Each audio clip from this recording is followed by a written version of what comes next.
Bien, eh bien, bonjour à toutes celles et tous ceux qui ont bravé le froid pour venir à cette conférence. Je vous présente tout d'abord mes meilleurs vœux pour la nouvelle année. Et donc, je vais présenter très brièvement Luc Jacotet, qui est archéologue franc-comtois, qui travaille à l'Institut national de recherche archéologique préventive. Alors Luc, il a commencé sa carrière en travaillant sur le Mésolithique et puis progressivement, il s'est intéressé à ce qu'on appelle un système technique, le matériel de mouture, et il est devenu un des meilleurs spécialistes à l'échelle internationale. Et il a valorisé tous ses travaux qu'il mène depuis une vingtaine d'années à peu près sur cette thématique à travers une thèse de doctorat qu'il a soutenue l'année dernière, ici même à l'Université de Franche-Comté, brillamment, dont on attend la publication. Ça va venir. Et donc, eh bien, il nous fait l'amabilité ce soir de nous présenter une partie des résultats de ces études qu'il a menées pendant de longues années. Et comme vous le voyez dans le titre, sur la très longue durée. Et c'est ça qui est intéressant. C'est à travers l'évolution d'un système technique de percevoir l'évolution des savoir-faire, l'évolution également des sociétés et des territoires, puisque à travers la question du matériel de mouture, eh bien, il y a la question de l'approvisionnement en matières premières, de l'exploitation des carrières, etc., etc. Mais je ne vais pas en dire plus. Je vais lui donner tout de suite la parole pour une heure environ de conférence. Et puis ensuite, comme de coutume, vous pourrez lui poser toutes les questions qui vous seront venues à l'esprit. Voilà. Mais Luc, à toi. Merci beaucoup Philippe. Tout d'abord, bonne année à tous. Le travail que je vais vous présenter, en effet, c'est le fruit d'une recherche que je mène depuis une vingtaine d'années de manière un peu monomaniaque sur ce type d'outillage. Et en effet, l'an dernier, enfin, il y a à peine plus d'un an, puisqu'on était en 2023, j'ai soutenu, sous la direction de Philippe, une thèse sur ce sujet et sur notre région, la Bourgogne-Franche-Comté. Alors, je vais déjà m'excuser parce qu'on a fait de la publicité mensongère. Pourquoi ? Parce que dans l'annonce de cette conférence, on voyait une magnifique carrière de meules, carrière de la région des Mille-Étangs. Et aujourd'hui, je ne vais pas vous parler de carrière de meules, ou quasiment pas. En fin de compte, je vais plutôt vous parler des objets et des matières premières qui les constituent. Mais l'aspect carrière, ça nous aurait entraîné sur une conférence au moins d'une heure. Et il fallait qu'on choisisse un angle. Et j'ai choisi plutôt celui des matières premières que celui des carrières. Voilà, c'est un choix, bien entendu, critiquable. Alors, quand on parle de meule, une meule, c'est un outil généralement employé par les populations pour transformer le grain en farine. Enfin, c'est une des fonctions et la fonction principale. Mais on a plusieurs types d'outils de mouture, de meules qui existent. On a les meules va-et-vient et les meules rotatives. Donc je vais déjà un petit peu vous faire un petit peu de vocabulaire, vous expliquer ce que c'est. Donc les meules va-et-vient, qui sont connues dès le Paléolithique, elles ont surtout été employées à partir du moment où l'homme est devenu agriculteur et où il a eu à transformer les céréales en farine. Et ces meules va-et-vient, elles sont encore utilisées dans certains pays, comme en Afrique, mais aussi en Asie, par exemple, ou au Népal, en Asie. La meule va-et-vient, c'est tout simple. On a une meule fixe sur laquelle on va actionner une molette mobile par un mouvement de va-et-vient. Et comme les archéologues ne sont pas très imaginatifs, ils ont appelé ça le moulin va-et-vient. Puis on a le moulin rotatif, qui est une invention qui apparaît en Espagne, au nord de l'Espagne, en Catalogne, au 6e, 5e siècle avant Jésus-Christ, qui est composé également de 2 pièces, une meule fixe, qu'à l'époque antique on appelle une méta, meule inférieure, et une meule tournante, qui va se situer au-dessus, que l'on appelle à l'époque antique le catillus. Alors par exemple, dans les travaux que j'ai faits, là par exemple on est à Bibracte, eh ben, vous avez un petit déroulé d'une poignée de grains que j'ai glissé entre 2 meules gauloises que nous avions reconstituées à Bibracte, et vous voyez en quelque sorte tout le déroulé depuis le grain jusqu'à la farine. Alors ces meules à grains, elles sont en pierre. Et ces pierres qui sont utilisées, et pour nous, elles sont très intéressantes parce que, 1, elles ont des caractéristiques géologiques, mais 2, elles ont des spécificités qui nous permettent de connaître leur provenance, en tout cas de la rechercher et très souvent de la connaître. Quel type de pierre on va utiliser pour fabriquer des outils de mouture, pour fabriquer des meules? On va utiliser des pierres qui sont composées de grains durs, souvent avec un ciment, lui aussi très dur, qui va donner une certaine cohésion à ces grains. C'est un peu comme si on utilisait du papier de verre, et donc on va avoir ces matériaux avec tous ces grains, et un des matériaux les plus adaptés, c'est le grès, qui est composé de grains de quartz et de feldspath, donc des grains durs, dans un ciment siliceux qui tient le tout de manière assez résistante. Alors, on va avoir plein de types de grès qui peuvent être utilisés. Et là, vous avez un petit panel de grès régionaux, depuis des grès qui sont un peu chers à mon cœur, parce que c'est à partir de là que j'ai commencé à travailler, à partir du massif de la Serre, dans la région de Dole, où on a un tout petit pointement granitique et gréseux. Donc ce sont des grès grossiers, avec des gros grains, et quelques feldspaths blancs que vous voyez se balader dans la pâte. Les grains de quartz sont plutôt gris et les feldspaths sont plutôt blanc crème. Un autre faciès qui existe, c'est le grès vosgien, plutôt de couleur rosée, violacée, avec bien entendu 50 nuances de grès dans tout le secteur des Vosges, depuis des grès très roses jusqu'à des grès ocre, certains riches en feldspath, d'autres beaucoup plus siliceux. Et puis enfin, des grès très fins, qui sont les grès durétiens, tout au sommet du Trias, et qui sont assez peu utilisés pour faire des outils de mouture, mais par contre qui sont beaucoup plus employés pour faire des polissoirs, des aiguisoirs. La roche qui est principalement utilisée, c'est le grès, mais on peut avoir d'autres matériaux qui sont également présents régionalement, qu'on peut utiliser, comme le granit, lui aussi composé des mêmes grains de quartz et de feldspath, mais là, on n'a pas le ciment qui les colle entre eux, on a plutôt les grains qui sont à touche-touche. Les gneiss, qui peuvent, comme c'est le cas ici, être des granitogneiss, c'est-à-dire des granites complètement écrabouillés, et on va avoir les mêmes minéraux, mais dans des structures plus foliacées.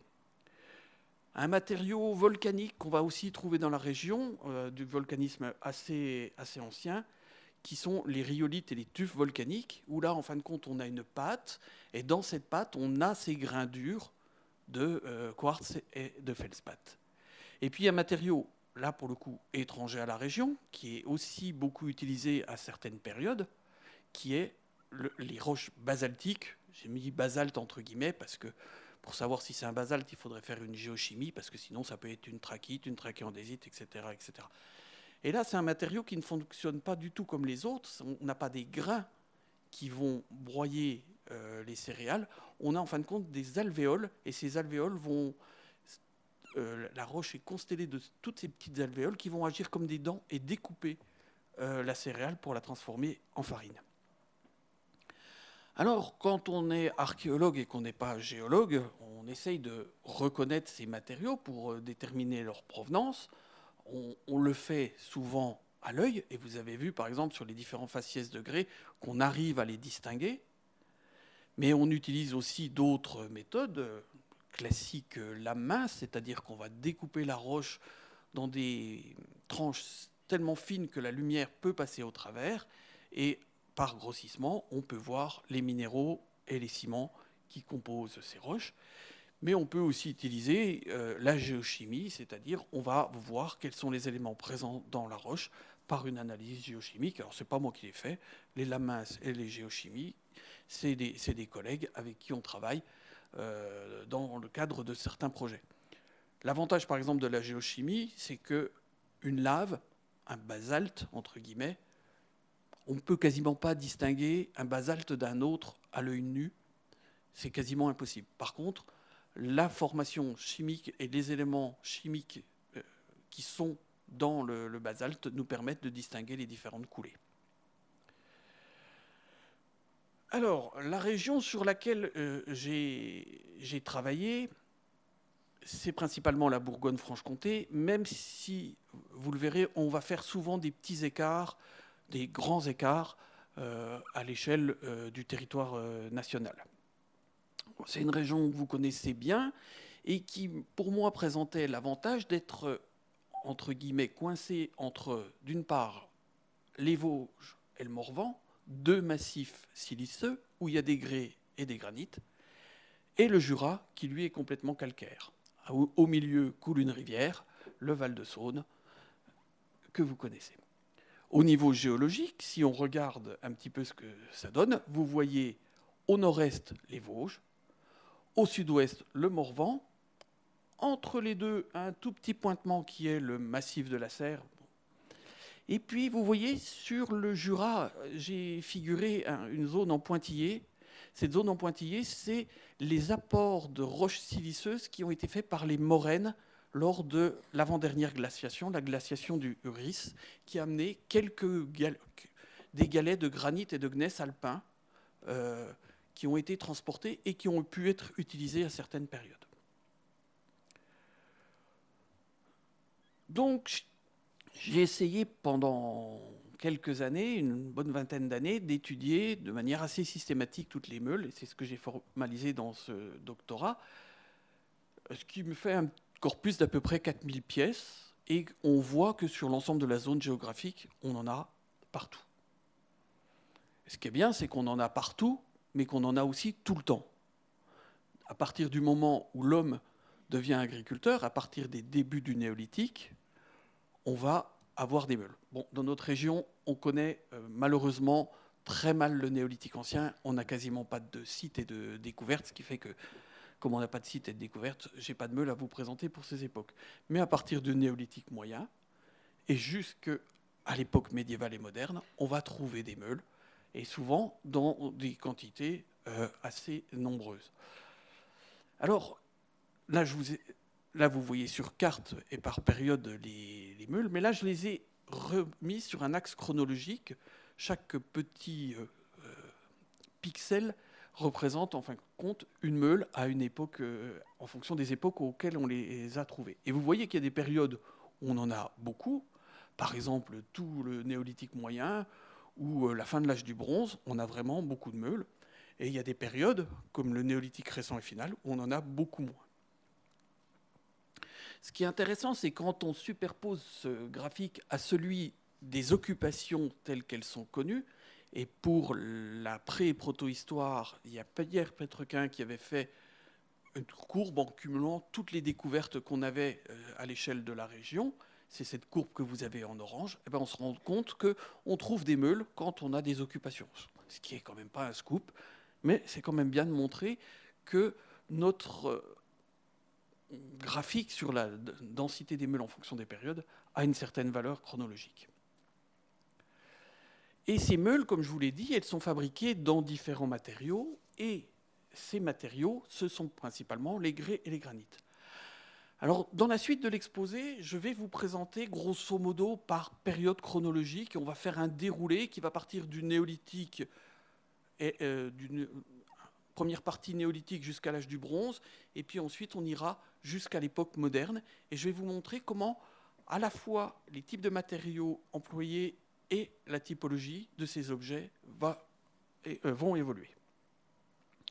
Donc par exemple, pour toute cette première période, la période des meules et molettes va-et-vient, qui comprend essentiellement les pièces du néolithique et de l'âge du bronze, et un petit peu de l'âge du fer, on va se rendre compte qu'on a essentiellement deux matériaux, le grès qui est figuré en jaune et le granit plutôt en rouge.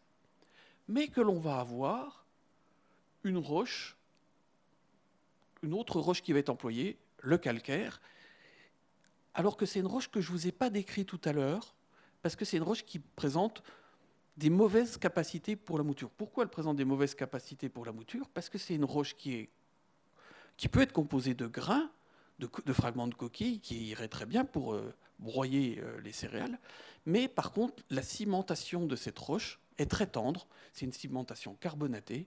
Et utiliser des meules en calcaire, c'est un peu une aberration parce qu'elles vont s'user et on va manger beaucoup de farine, mais surtout beaucoup de farine de cailloux.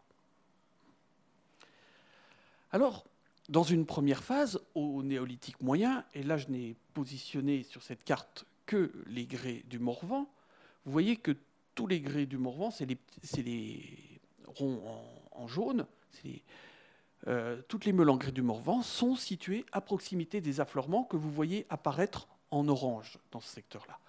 On a des diffusions qui sont excessivement limitées par rapport aux affleurements, de l'ordre de 40 à 50 km. Autre phénomène qu'on observe à l'époque, c'est l'utilisation, sur l'ensemble de la région, de pièces façonnées à partir de galets. Or, si les pièces sont façonnées à partir de galets, ça veut dire que c'est des pièces qui sont façonnées à partir de blocs qui ont été ramassés. On va ramasser ces galets dans les moraines, dans les cours d'eau, les formations alluviales. Et là, on n'a pas vraiment de carrière, c'est plutôt une acquisition par ramassage au gré des cheminements. Néolithique final, récent final, on a exactement le même phénomène. On a toujours une très faible diffusion des matériaux, on reste toujours à proximité des sources d'approvisionnement. Simplement, là, on n'est plus à 40-50 km maximum, on peut aller jusqu'à 60-70. Et on va toujours utiliser des galets. Donc, on acquiert toujours les supports par ramassage. Âge du bronze, encore le même phénomène, ramassage locaux et toujours l'utilisation des galets. À l'âge du fer, on reste aussi, en tout cas au tout début de l'âge du fer, sur les mêmes approvisionnements locaux. Par contre, les approvisionnements à partir de galets vont commencer à diminuer. Alors, je vous avais dit que pendant cette période, on va aussi utiliser du calcaire. Et on va l'utiliser à 3 moments différents, au néolithique moyen, au néolithique récent final et à l'âge du bronze. Et en fin de compte, quand on regarde pourquoi on utilise le calcaire, ça nous informe vraiment sur les logiques d'approvisionnement que les hommes avaient à cette époque-là. Par exemple, au néolithique moyen, on a 2 zones où on utilise le calcaire, les plateaux de Haute-Saône, grosso modo, et le secteur de Clairvaux. Sachant qu'à Clairvaux, 100% des outils de mouture qui ont été trouvés dans les fouilles de pierre Pétrequin pour le néolithique moyen sont en calcaire. Et là, on est très loin du Morvan, et on est très loin des Vosges, et on est très loin de la Serre. On est, grosso modo, au-delà de 80 km dans tous les cas. Donc là, c'est trop loin, et on ne va pas aller chercher des grès et des granites, parce que des grès et des granites, pour fabriquer des meules, et les blocs sont lourds, on ne peut pas les transporter jusque-là. Donc on va utiliser le matériau local, qui est de mauvaise qualité, d'accord, mais on n'a pas le choix, on utilise ça. Au nord de la Haute-Saône, on va utiliser un petit peu de meule en calcaire, mais on n'est quand même pas très très loin des Vosges et pas très très loin de la Serre, donc on peut quand même utiliser bon nombre de ces supports. Au néolithique final, on n'a plus que du calcaire à Chalain et Clairvaux. Mais on n'a pas que du calcaire, on n'est pas à 100% de calcaire comme au néolithique moyen. Et en fin de compte, quand on utilise du calcaire, c'est quand il y a des pics démographiques, c'est quand on a plus de villages. Et en fin de compte, quand on a plus de villages, on n'a pas les capacités pour aller chercher autant d'outils de mouture dont on aurait besoin.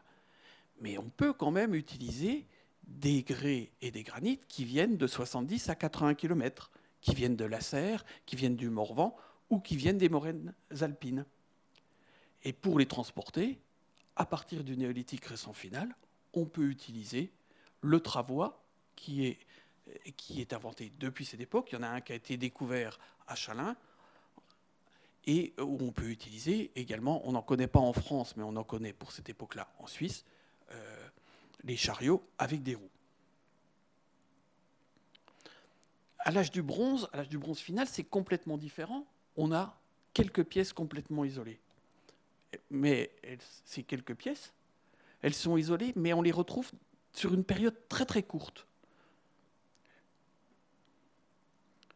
Cette période très très courte, c'est la période qui correspond à celle où on a beaucoup d'habitats refuges et beaucoup d'habitats refuges en grotte. C'est une période de grande instabilité où il y a énormément de conflits et où on va avoir recours à ces melons calcaires. Si on regarde les sites où ces melons ont été trouvés, vous avez le camp de Vix, le camp du Mont-Lassois, la grotte des Planches à Arbois et les sites de Choiset et de Saint-Marcel. On voit que toutes ces découvertes de melons calcaires pour l'âge du bronze, elles sont situées en plein au milieu des zones calcaires, elles ne sont pas du tout dans les zones de granit et de grès. Et quand on regarde les photos du matériau, on va se rendre compte qu'on a soit une brèche calcaire qui, grosso modo, va ressembler par sa texture à une sorte de granit. On a des calcaires coquillés où les coquilles vont agir comme des minéraux durs ou et ressembler ainsi au grès et au granit qui sont employés. Mais simplement, ces calcaires, ils sont strictement locaux. Et c'est l'utilisation de ces calcaires locaux, on va chercher une roche de substitution parce qu'on ne peut pas utiliser le grès et le granit. Si on regarde les outils qui ont été fabriqués dans ces meules, on se rend compte que c'est des outils qui sont faiblement investis, c'est-à-dire le façonnage est minimum. La première des pièces que vous voyez, celle qui a été trouvée dans la grotte des Planches, c'est juste une dallette calcaire sur laquelle ils ont mis 2-3 coups pour faire un épanelage, et à partir de là, ils ont créé leur outil de mouture. Donc on ne s'investit pas, on ne va pas façonner l'outil de manière élaborée, on fait quelque chose au plus simple. Vous avez ici, sur cette carte, tous les habitats en grotte qu'on a pendant cette période très courte. Et ces habitats en grotte, ces habitats refuges, ils ont plusieurs caractéristiques. Ils sont difficiles d'accès, ils sont dissimulés, planqués, derrière, au fin fond d'une reculée, comme celle des Planches. Et souvent, l'habitat, il est à l'intérieur de la grotte. C'est-à-dire qu'on ne le voit pas depuis l'entrée, on est dans la zone de pénombre. Donc c'est vraiment des habitats refuges dans lesquels les populations, telles que celles qui étaient dans la grotte des Planches, vont se planquer lors d'un conflit, un peu comme dans Le Seigneur des Anneaux, toute la population qui va se réfugier dans la grotte et qui se fait attaquer. Et vous voyez le cas de la grotte des Planches qui correspond exactement à ce cas de figure. Et là, dans la grotte des Planches, les deux meules qui ont été faites dans du calcaire, c'est le calcaire de la paroi. Ils ont directement pris le matériau local. Et ils ont pris ce matériau local. Alors c'est anecdotique ce qui se passe par rapport au corpus du bronze final. On a un matériau qui ressemble à peu près, mais qui est de moins bonne qualité. Et ils ont pris ce matériau local parce que les circuits d'approvisionnement étaient rompus, parce qu'on est dans une période de conflit et qu'il devait y avoir des passages de troupes dans tous les sens et qu'il était impossible pour les gens qui habitaient à Arbois d'aller jusque dans le massif de la Serre pour chercher les matériaux pour faire leurs meules. Autre aspect qu'on peut aborder avec l'étude des outils de mouture, c'est la typochronologie, c'est-à-dire quel outil de mouture, quelle est la forme de l'outil de mouture en fonction des périodes. Donc je vous ai dit que les premières meules qui existaient, c'était des meules et molettes va-et-vient. Mais en fin de compte, on peut avoir plusieurs types de molettes va-et-vient. On peut déjà avoir des petites molettes, ce qu'on appelle des molettes courtes. C'est-à-dire que la molette, elle est moins longue que la meule n'est large. Donc elle va se tenir à l'intérieur de la molette. Ce qui fait que quand on va l'utiliser, on va creuser la meule et on va avoir une meule avec une surface active concave dans les deux sens et une molette avec une surface active convexe. On peut aussi avoir des molettes qui sont aussi longues que la meule est large. On appelle ça les meules à molettes couvrantes. Et là, on va avoir une usure qui va se faire à plat. Et puis, on peut avoir des molettes qu'on va appeler débordantes, qui sont plus longues que la meule est large. Et là, on va avoir une usure très particulière, plano-concave et plano-convexe, en fonction des sens. Donc, à partir de cette classification, j'ai essayé de voir aux différentes époques quels étaient les types de meules employés.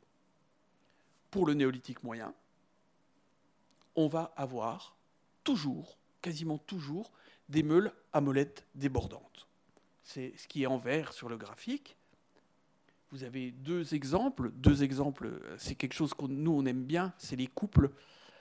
Les couples en position, c'est toujours très instructif. Et là, vous avez un qui a été découvert à Chalin et un autre qui a été découvert à Maté.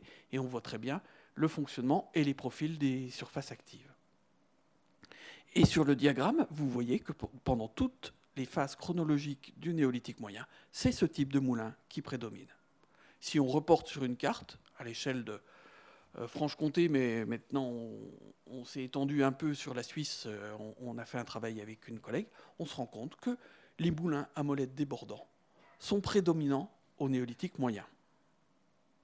Puis si on zoome encore un peu en arrière, mais là malheureusement le travail n'est pas aussi approfondi que dans notre région, on se rend compte que le moulin à molettes débordant est vraiment présent partout en France.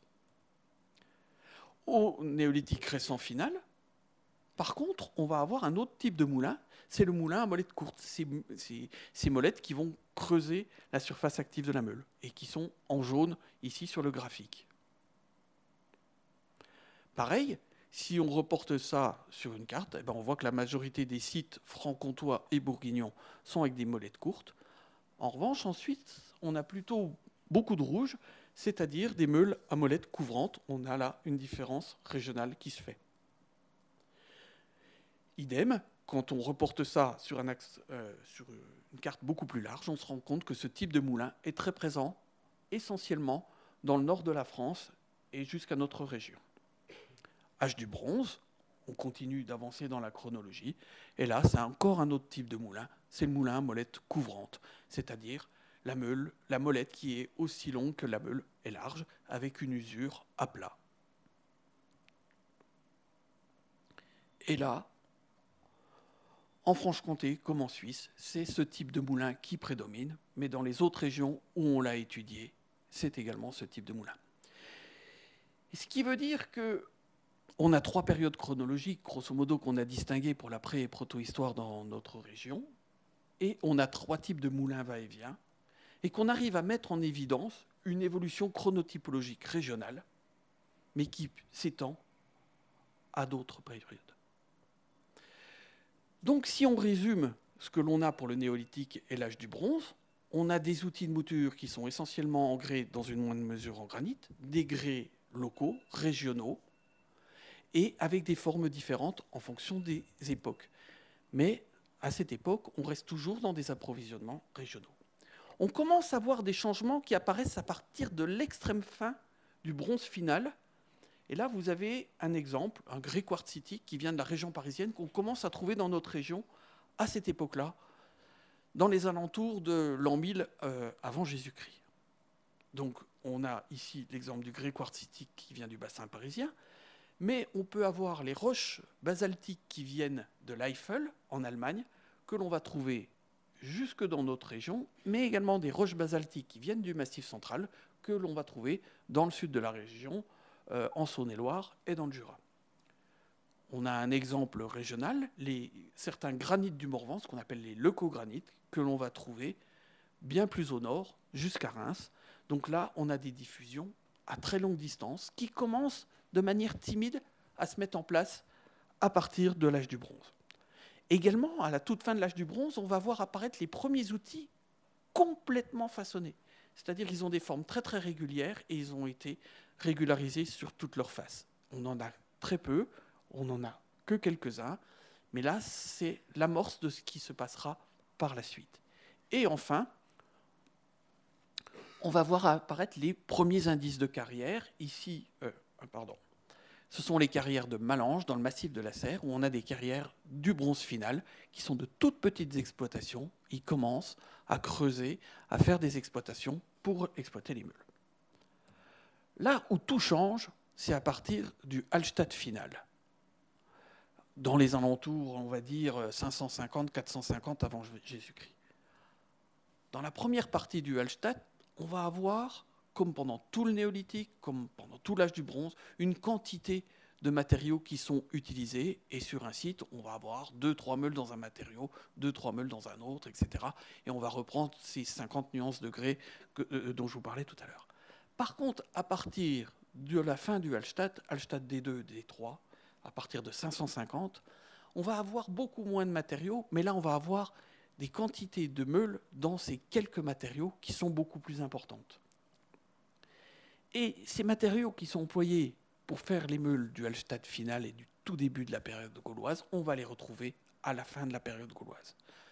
Et à la fin de la période gauloise, on connaît les carrières. Malheureusement, les carrières en question que j'ai prospectées et que j'ai étudiées, on trouve des ébauches de meules gauloises, mais je n'ai jamais trouvé d'ébauches de meules du Hallstatt. Les meules gauloises, c'est les premières meules rotatives. Je trouve des ébauches de meules rotatives, mais je ne trouve pas d'ébauches de meules va-et-vient. Tout simplement parce que les carrières gauloises, puis ensuite les carrières romaines qui leur ont succédé, puis ensuite les carrières médiévales qui se sont implantées au même endroit, ont sans doute détruit les quelques indices qu'il y avait dans ces carrières du Morvan, des Vosges ou de la Serre. Heureusement, on n'est pas tout seul au monde.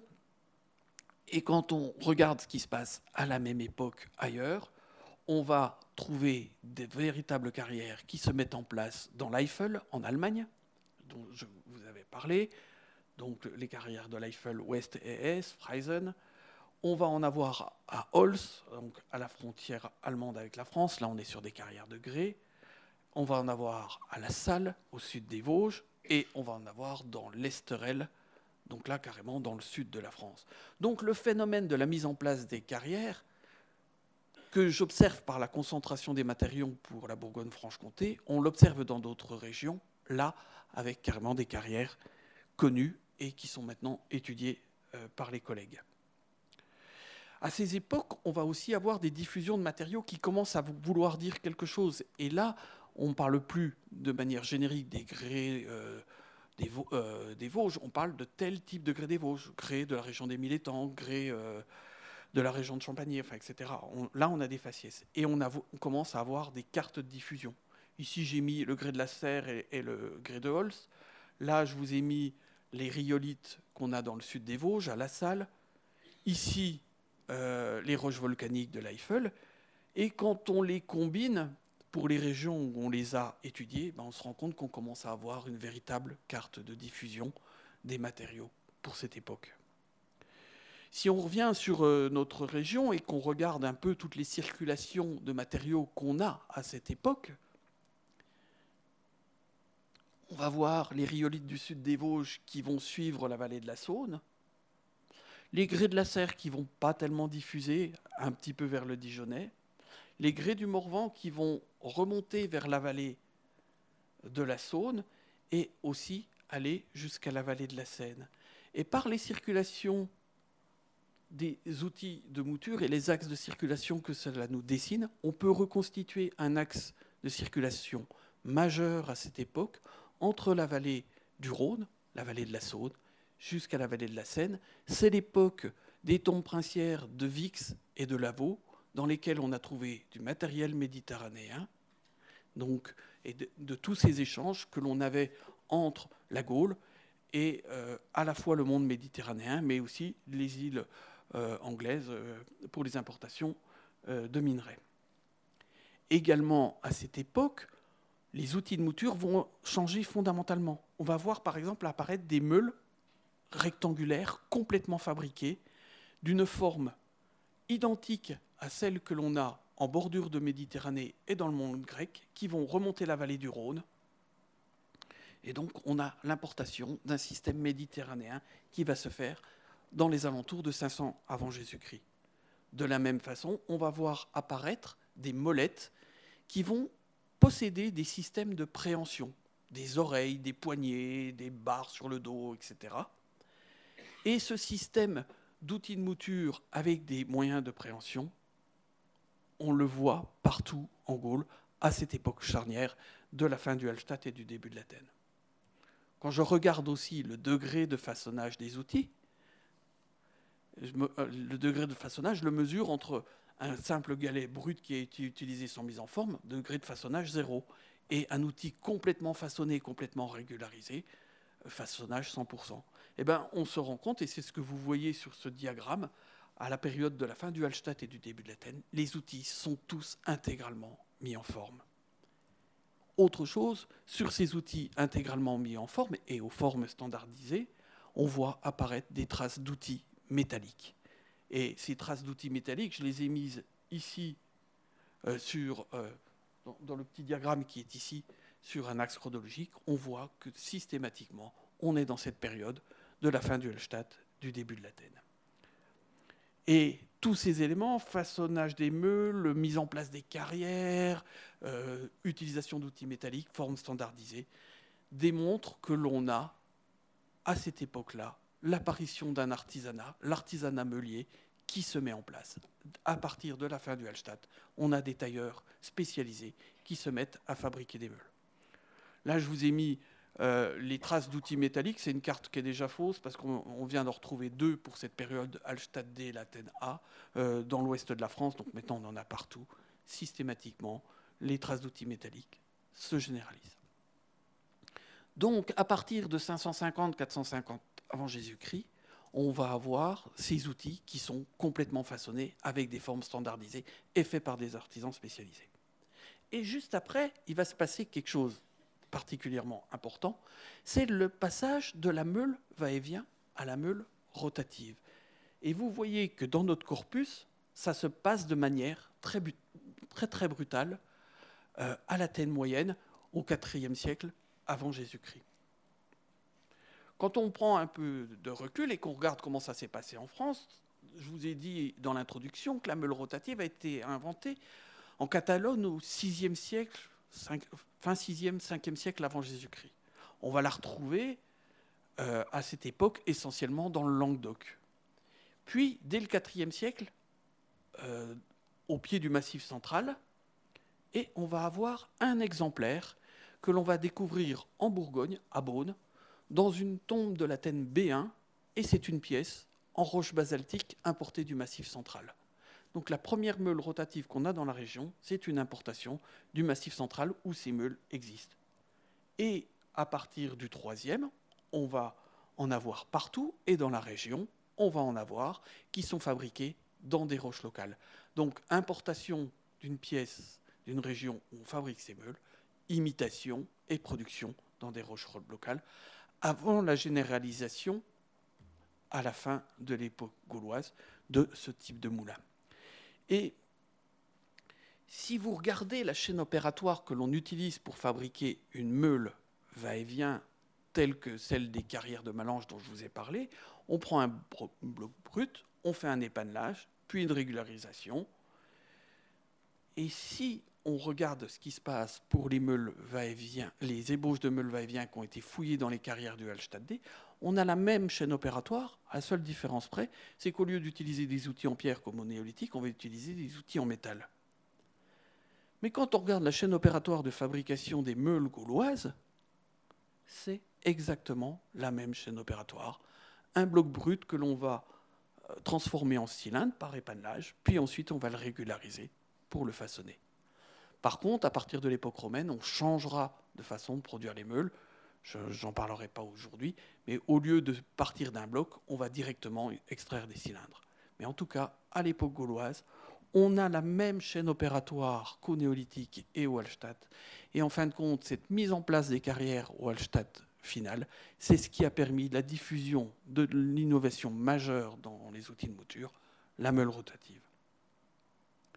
Alors, à l'époque gauloise, pour les matières premières, on a aussi des diffusions qui se font à l'échelle régionale et on voit grosso modo des zones de diffusion de 50 à 60 km, avec parfois des diffusions beaucoup plus grandes, notamment pour certaines roches comme les roches basaltiques du Massif central ou de l'Eifel.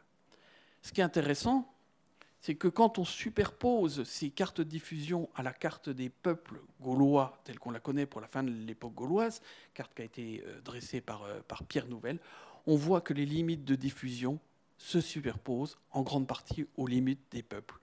Et on a sans doute une gestion de ces carrières qui doit être faite par les élites de l'époque. Et les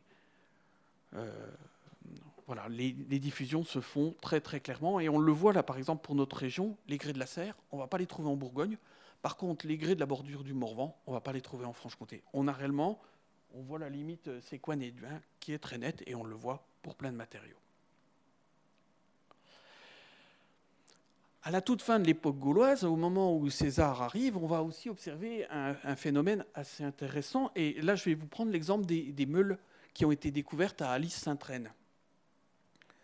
On a essentiellement des meules qui sont façonnées dans des grès régionaux, mais on va avoir, dans les fouilles de Michel Rédé, les fouilles récentes, une meule qui vient du bassin parisien. Toutes ces meules sont toutes des petites meules à main, elles sont toutes brisées, toutes abandonnées dans les niveaux liés au siège. Si on prend les fouilles anciennes qui ont été menées également dans le même secteur, même phénomène, des meules régionales et une meule en grès du bassin parisien, ce qu'on appelle un grès de fausse belleux. Alors, pour vous expliquer ce qui se passe, je vais vous montrer comment fonctionnent les meules, vous expliquer comment fonctionnent les meules pour l'armée romaine. L'armée romaine, elle est divisée en centuries, et chaque centurie est divisée en tentes. C'est des tentes qui regroupaient 8 soldats et 2 personnes qui étaient, entre guillemets, chargées de faire la popote et qui transportaient tout le matériel. Et chacune de ces tentes disposait d'un couple de meules rotatives pour faire leur farine, et ils recevaient du grain donc, qui leur permettait de s'alimenter. Et donc, moi, je me suis, entre guillemets, amusé, à partir du texte de César et des mouvements des troupes, à essayer de voir quelles meules étaient présentes à cette époque très courte de la guerre des Gaules. Je me suis surtout concentré sur la fin du conflit. Donc le printemps 52, les flèches là vous montrent les tracés de César qui revient d'Italie, qui va à Orléans, à Bourges, puis à Gergovie.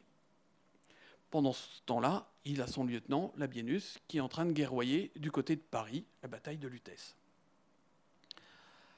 À la fin du printemps, à l'été 52, César poursuit vers Saint-Gétorix et ils vont à Alésia. Et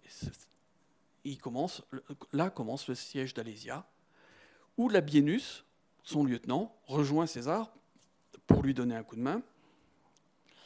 Et ce qui est intéressant, dans ce que je vous ai montré des fouilles d'Alésia, de Michel Rédé et des fouilles anciennes, c'est que moi, je trouve dans les meules 2 meules qui viennent du bassin parisien et dont je vous ai mis, c'est ce qui apparaît en bleu, la carte de répartition.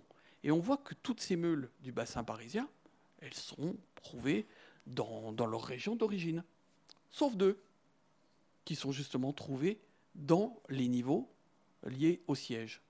Et ces 2 meules que j'ai dessinées ici, elles ont été amenées par les troupes de Labienus parce que les soldats romains, lors de leur pérégrination, ils utilisaient les moulins, ils les usaient. Quand ils étaient usés, ils étaient abandonnés, on les retrouvait, et ils allaient se servir dans les matériaux locaux, dans les carrières de meules locales, pour refaire leur barda.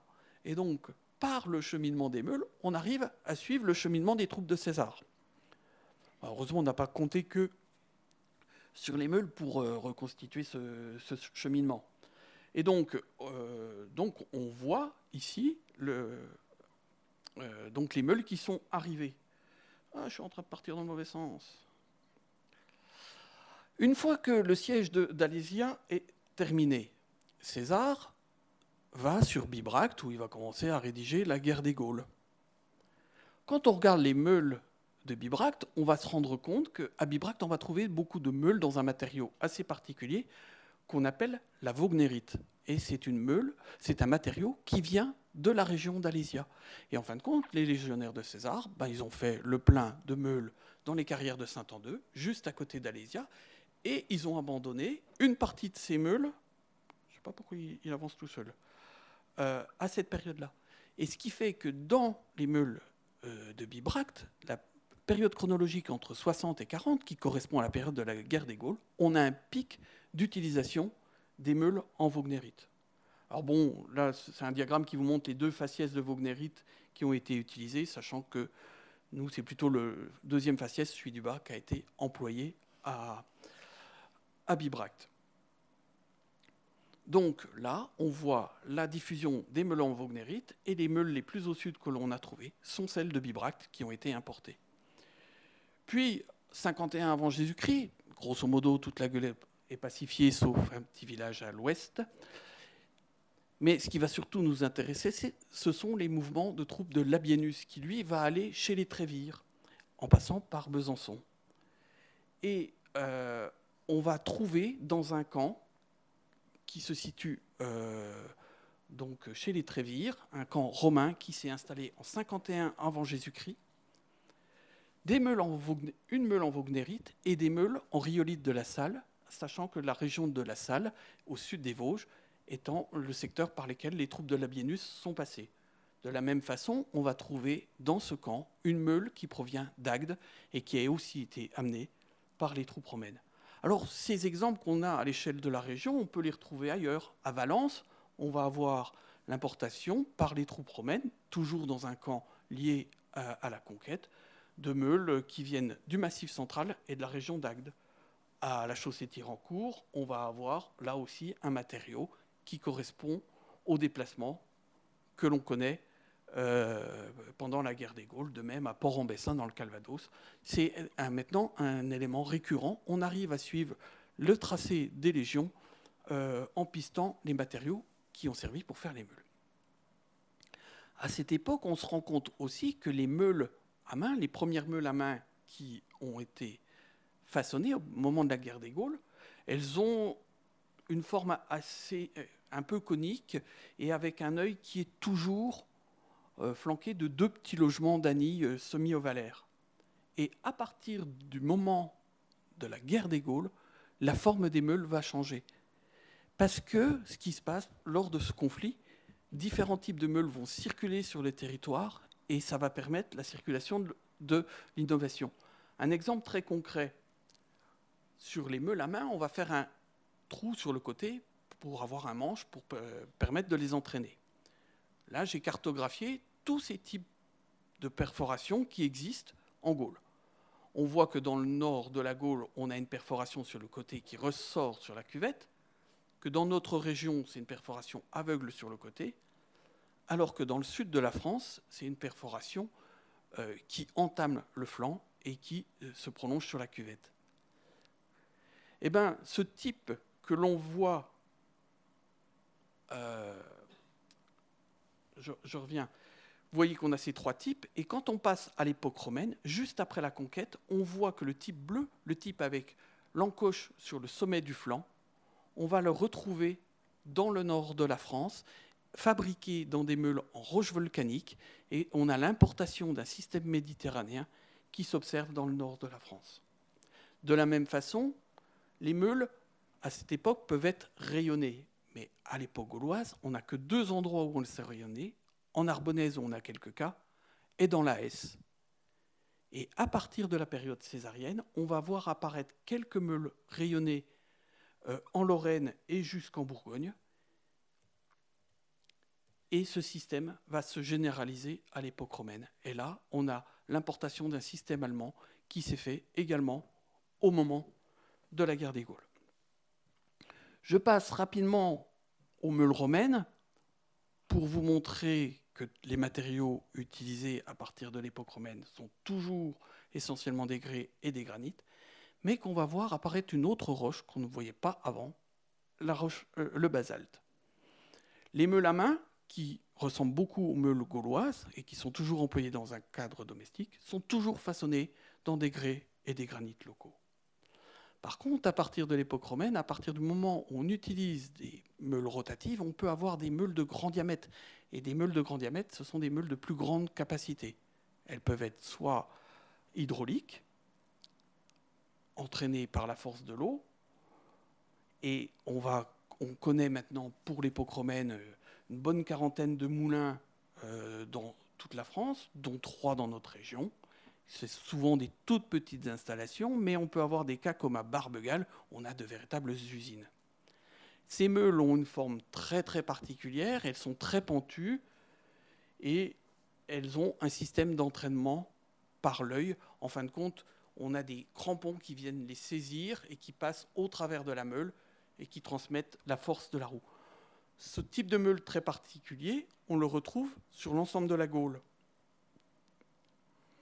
Mais si on regarde les matériaux dans lesquels elles sont faites, là, on n'utilise quasiment plus les grès et les granites locaux, mais on va utiliser des roches basaltiques qui viennent soit du Massif central, soit de l'Eifel, mais qui viennent aussi d'Italie. Or, c'est un modèle italien qui, au départ, n'était fabriqué que dans des laves italiennes, qui a été importé comme ça dans le sud de la France, et il a été reproduit en France, en Gaule, quasiment uniquement dans des roches volcaniques. On a un marché spécifique pour la meule de grand diamètre qui imite la meule romaine en roche volcanique.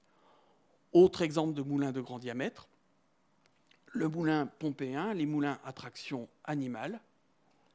Et là, on a exactement le même phénomène en France. On ne va avoir quasiment que des meules en lave et principalement en lave romaine ou alors des imitations dans des laves du Massif central et de l'Eifel.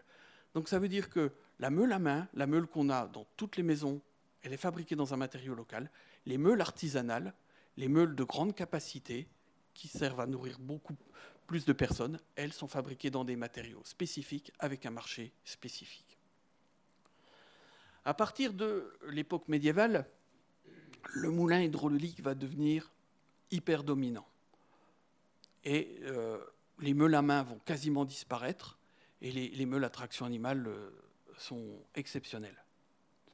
Ces meules sont inspirées d'un autre type de meules romaines qu'on appelle les meules de type Zugmantel, qui sont des meules très plates. Et vous voyez ces meules très plates avec un logement d'anille qui est dessous. C'est exactement celui qu'on va retrouver sur les meules mérovingiennes, carolingiennes ou médiévales. Simplement, ces meules, elles vont avoir un diamètre qui va progresser au cours de toute l'époque médiévale. Ça, c'est ce qu'on observe à l'échelle nationale, mais c'est aussi ce qu'on observe à l'échelle régionale. Et pourquoi ces meules progressent dans leur diamètre? Parce que plus elles sont grandes, plus elles permettent de produire de la farine. Mais pour avoir des meules plus grandes et donc plus lourdes, il faut avoir des moulins de capacité plus importante. Et dans la région, à Tervet, Gilles Rollier a fouillé un moulin, enfin des moulins, où il y avait un moulin carolingien dans lequel on avait des petites pales et une petite roue avec des diamètres de meules qui étaient de 75-80 cm. Et après ce moulin carolingien, on va trouver un moulin du XIIe siècle où on a des pales beaucoup plus grandes, une roue beaucoup plus grande, donc une puissance du moulin qui est supérieure et des meules d'un diamètre supérieur à 1 mètre. Donc on va augmenter la taille des meules, on va augmenter leur productivité et on va augmenter en même temps qu'on augmente la puissance des moulins. De la même façon, on observe sur ces meules une baisse de la pente de la surface active. Ce qui est logique, puisqu'à l'époque romaine, on avait des moulins qui ne tournaient pas vite, qui avaient peu de puissance, et il fallait de la pente pour permettre à la farine de s'écouler. Au fur et à mesure qu'on augmente la puissance des moulins, qu'on augmente la vélocité de ceux-ci, on peut diminuer la pente de la surface active, et c'est ce qu'on observe dans les meules des corpus régionaux. Et donc on peut dresser une véritable typologie et également une évolution morphologique des meules de toute l'époque médiévale, des meules hydrauliques. On va voir aussi le système d'œil qui va s'améliorer à partir de la fin de l'époque carolingienne et l'apparition autour de l'œil de bourrelets, parce que le problème c'est que quand on produit des meules de plus en plus grandes, on ne peut pas les faire toujours de la même épaisseur, parce que sinon elles seraient trop lourdes, donc on les affine, sauf autour de l'œil, où on laisse un bourrelet pour leur permettre pour les renforcer un petit peu. À cette époque, à l'époque médiévale, on va encore et quasiment toujours utiliser le grès, sauf à l'extrême fin de l'époque médiévale où on va employer une roche particulière, la meulière du bassin parisien. La meulière du bassin parisien, c'est un calcaire siliceux excessivement dur qui se présente comme le basalte avec plein d'alvéoles, plein de trous, et donc qui va découper le grain. Mais ce matériau, il a un taux de silice énorme, à 98%, et il est particulièrement dur, et les meules ne s'usent pas, et les meules ont une durée de vie beaucoup plus longue et sont beaucoup plus efficaces. Cette meulière du bassin parisien, vous voyez la diffusion de cette meulière à l'époque médiévale, ça arrive chez nous au XIVe, XVe siècle, et ça va se généraliser à partir de l'époque moderne, dans tous les corpus et dans tous les décomptes de meules. Alors on a beaucoup de textes qui en parlent, on a malheureusement peu d'occurrences archéologiques. Et là, c'est un matériau qui va envahir le marché partout en France. Là, je m'arrête à la fin du XVIe, XVIIe siècle. Mais au XIXe, on va en trouver en Australie. On peut guère aller plus loin. Je vous remercie.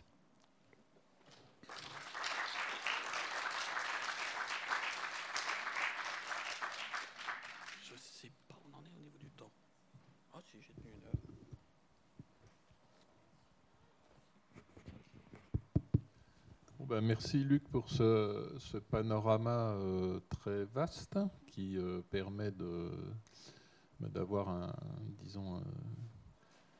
tout un éventail de pistes de recherche sur la diffusion des savoir-faire et les mécanismes aussi de diffusion de ces savoir-faire techniques.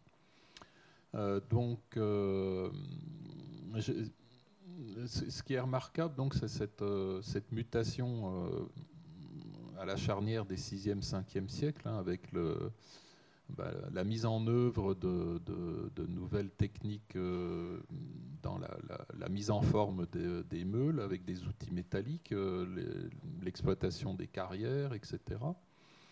Et donc, si on regarde ce qui se passe à l'échelle des systèmes territoriaux et politiques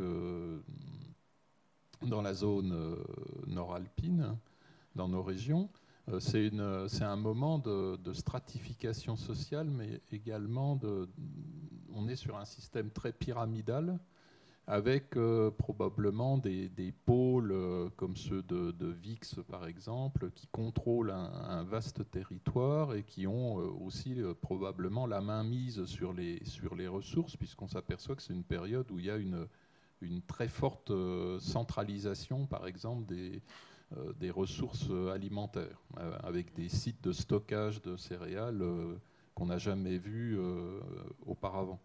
Donc c'est sans doute pas un hasard si cette mutation se produit exactement à ce moment-là. Non, c'est pas un hasard. Puis il y a également ce qui se produit à cette époque-là. On a aussi les premières véritables agglomérations. Et donc, oui, il y a un contrôle des céréales qui se fait avec ces immenses zones de stockage qui permettent la redistribution. On va gérer la matière première pour fabriquer les meules. Et en effet, c'est sans doute les élites qui le tiennent. Ce qui est intéressant, c'est que nos collègues allemands de l'Eifel ont étudié les tombes à proximité des carrières. Et c'était des tombes de pauvres gens, entre guillemets. Et ils ont étudié les tombes à proximité des sites de redistribution. Et là, on a des tombes avec un niveau social un peu plus important. Donc je pense que les carriers étaient entre guillemets contrôlés par les élites locales, enfin régionales. Et c'est sans doute le même système qu'on a à la fin de l'époque gauloise. Alors fin de l'époque gauloise, on connaît la carte des peuples. Malheureusement, on ne connaît pas la carte des peuples au Hallstatt D. Est-ce qu'il y a des questions sur des aspects qui ont été vus? Alors, comment est-ce qu'on date? Alors, déjà, moi, quand j'étudie les meules, même si je prends en compte les meules qui ont été découvertes en prospection, parce que maintenant on peut en faire quelque chose, moi, toute cette typochronologie, elle a été basée sur les résultats des fouilles, qu'elles soient programmées ou préventives.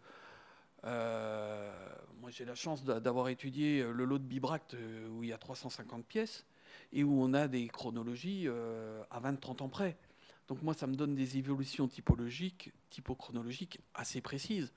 Et donc c'est à partir de ces sites que j'ai bâti cette typochronologie et que ensuite j'applique aux objets qui sont issus de contextes inconnus, non datés, ramassés en prospection. Alors il y a bien entendu les formes, et j'ai détaillé l'exemple pour les meules va-et-vient, mais c'est pareil, on peut aller plus loin. Dans les meules à molettes débordantes, on a des meules à molettes débordantes à rebord et sans rebord, et le rebord apparaît à partir du Michelsberg, et toutes les cultures qui sont avant, Russen, Chassien, on n'en a pas du tout. Donc je mets en place systématiquement des critères, et j'essaye de voir si ça tient ou pas.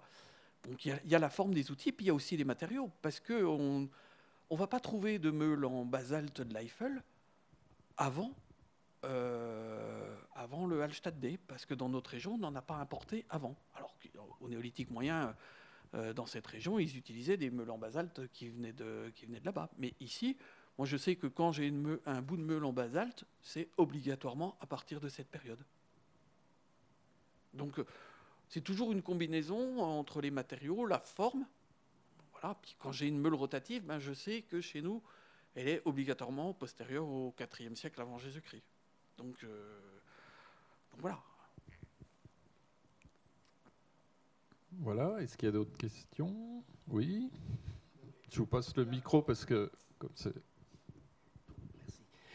Oui, les meules sont essentiellement utilisées pour fabriquer de la farine. Oui. Et qu'en est-il du sel? Est-ce que vous avez des éléments qui peuvent aller dans un sens où on verrait que les meules sont aussi utilisées pour le sel? Alors, à l'époque médiévale et moderne, on a des moulins à sel qui sont connus, d'ailleurs, souvent avec un renard qui est symbolisé sur la face supérieure de la meule. Je ne sais pas d'ailleurs d'où vient le fait d'avoir mis un renard sur les meules à sel. On connaît des meules dans des contextes de fabrication de pain de sel dans le nord de la Gaule, et c'est des meules que l'on n'a pas. Ce sont des meules qui présentent un rayonnage d'un type assez particulier, et dans la région, je n'en ai pas. Je n'en ai trouvé aucune dans les corpus archéologiques par rapport aux comparaisons qu'on a pu faire avec les ateliers sauniers qu'on connaît dans le nord de la Gaule. Pour l'instant, je ne connais pas. J'ai quelques meules qui sont utilisées dans un cadre artisanal à l'époque antique, soit dans un cadre céramique, un artisanat céramique, soit dans un artisanat métallurgique, et qui vont présenter des stries très très particulières. Mais de meules à sel, je n'en ai pas. Je n'en connais pas. Donc pour les meules en contexte artisanal métallurgique, c'est pour broyer le minerai ou c'est pour... Alors, pour broyer le minerai ou pour broyer la scorie. Il y a eu un travail qui a été fait dans le sud sur des sites métallurgiques où ils ont broyé des scories, peut-être pour les réutiliser ou pour les refondre. Ça, je ne sais pas, Hervé, si tu as des idées là-dessus. Mais là, on est en train de publier les ateliers d'Autun, les fouilles de la Jeune-Toit, et j'en ai profité pour reprendre à peu près tout ce qui avait été trouvé en contexte artisanal en France. Et on a toujours ces deux types d'artisanat, avec des meules qui présentent une usure très particulière, avec des gros rayonnages. Voilà. On les connaît. Donc, quand je dis métallurgie, alors c'est à la fois, on a des sites de réduction pour l'époque antique, mais on a aussi des sites miniers. Et là, c'est un broyage du minerai avant de le transformer. Pas trop pour du fer, c'est plutôt connu pour du plomb argentifère, etc., etc. Bien. Oui, tout au fond.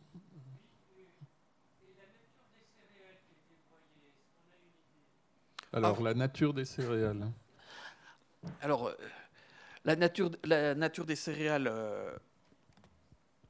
alors déjà, moi, je ne suis pas carpologue, et je pense que, par exemple, les différents types de meules pourraient correspondre à différents types de grains employés à chacune des époques. Par exemple, si on passe d'un moulin à molette débordante à un moulin à molette courte, il y a sans doute une raison. C'est un travail, moi, que je souhaite mener, mais comme je vous l'ai dit, je ne suis pas carpologue. Alors, on a Caroline ici qui est carpologue, et on va faire une association de malfaiteurs pour voir type de graines, type de meule. Maintenant qu'on a une courbe, entre guillemets, des types de meules employés dans la région, on va pouvoir comparer cette courbe des types de meules à la courbe des types de grains et voir si pour des céréales nues il faut ça, si pour des céréales vêtues il faut ça, si pour du blé il faut ça, si pour du millet, je ne sais pas. Il y aura une quantité de variables à explorer. C'est un travail qui reste à faire. Pour l'instant, le travail qui a été fait, ça a été de distinguer ces types et de les classer chronologiquement. On est dans la première phase. Cette thèse a certes résolu des problèmes, mais elle a surtout posé d'autres questions. Elle va amener à d'autres trucs, et puis c'est comme ça qu'on va continuer à progresser. Enfin, en tout cas, il y a une piste très intéressante, c'est de voir, puisqu'on sait, grâce justement aux études carpologiques, on a des évolutions au cours du temps dans la diffusion et l'utilisation de certains types de céréales, notamment à partir du premier âge du fer, des céréales qui sont plus rustiques, entre guillemets. Et donc, ça va être intéressant de voir si ça peut se corréler effectivement à l'évolution du matériel de mouture, alors par peut-être l'expérimentation, hein, tout bonnement, aussi. Moi, par exemple, je disais tout à l'heure que les meules va-et-vient, elles étaient encore utilisées dans certains pays, par exemple en Afrique. Et je sais qu'il y a des expérimentations qui ont été menées sur les graines qui sont actuellement utilisées, enfin sur les céréales employées en Afrique subsaharienne, notamment le mil, et que le mil, il semblerait que ça ne passe pas à la meule rotative. Donc comme ça ne passe pas à la meule rotative, ils sont restés à la meule va-et-vient. Mais ça, c'est des choses qu'il va falloir vérifier, et il y a plein de... Voilà, il y a plein de critères qu'il va falloir creuser et sur lesquels il va falloir avancer. De même qu'on a différents matériaux, et peut-être que aussi on va utiliser tel matériau pour tel type de céréales et tel matériau pour tel autre type. Ça, j'en sais rien. C'est toutes des questions sur lesquelles il va falloir avancer. Bien. Est-ce qu'il y a d'autres questions? Oui, monsieur. Si j'observe un petit peu tout ce qui a été dit, on ne transportait pas la farine, on diffusait les meules un peu partout, chaque village avait sa meule, mais personne ne vendait de la farine d'une certaine manière comme on le fait aujourd'hui. Le problème, c'est que alors les céréales se conservent mieux que la farine. Sauf que maintenant on a nos pots hermétiques dans lesquels on peut éviter l'introduction de toutes les petites bêtes qui vont polluer cette farine.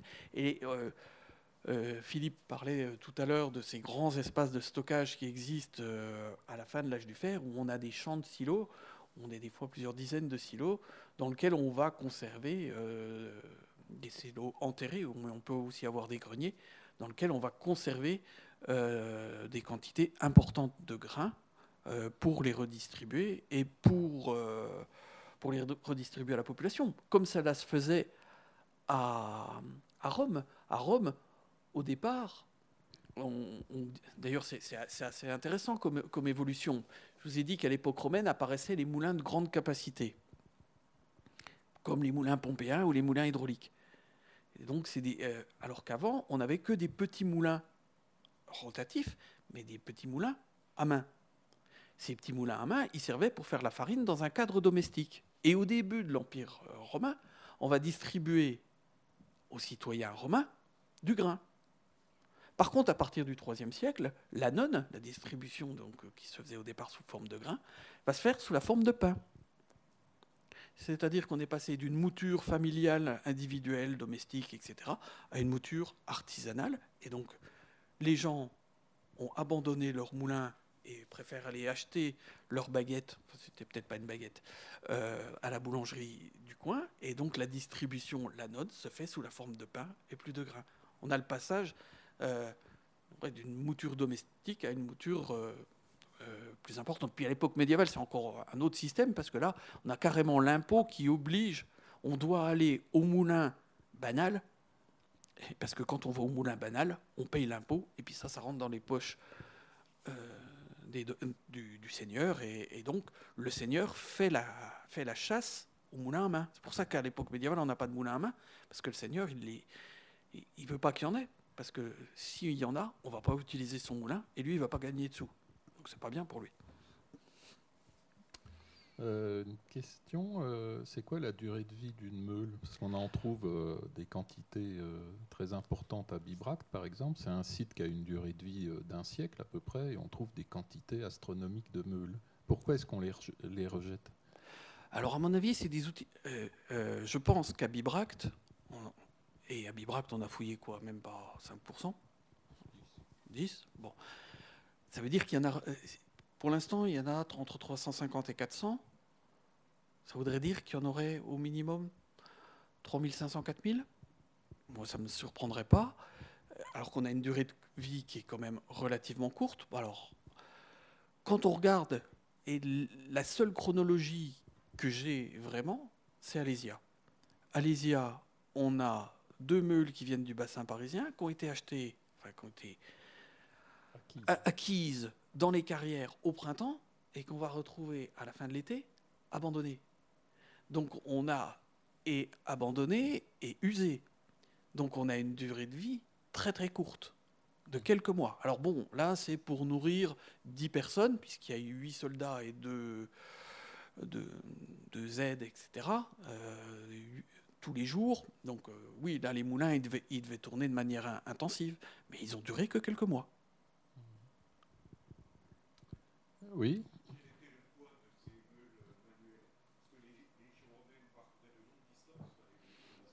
Alors, le poids des meules, des moulins rotatifs. Alors, le poids des meules à main, il est grosso modo le poids du moulin. C'est-à-dire, le moulin, c'est les 2 éléments. On est généralement entre 25 et 40 kilos.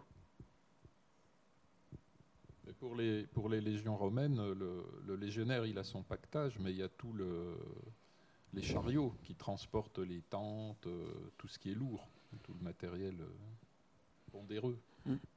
Après, quand on...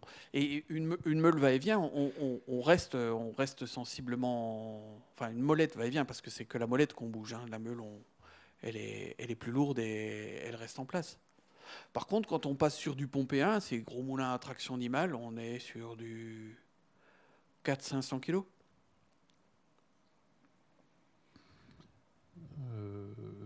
Oui, vers la fin, là, tu as montré une diapositive pour l'époque médiévale avec l'approvisionnement en grès. Mais avant, tu as dit que pour l'époque médiévale, il y avait quasiment plus que du moulin hydraulique avec du basalte. Donc le grès, là, il vient d'où? Ah non, alors... Il sert à quoi? À l'époque médiévale, alors à la fin de l'époque romaine, on abandonne complètement les basaltes. Et on ne revient que sur des grès et des grès régionaux. Et donc, c'est les carrières du Morvan, des Vosges et de la Serre qui vont être très largement utilisées. Et on voit encore les carrières, et là, on peut vraiment les étudier. Et c'est qu'à partir de l'époque moderne que là vient la meulière du bassin parisien. Donc, cette roche de la région de Meaux. Ok. Est-ce qu'il y a d'autres questions ou remarques? Non, pas de remords. Eh bien, on va remercier notre conférencier et puis donc je vous donne rendez-vous dans 2 mois normalement pour la prochaine conférence.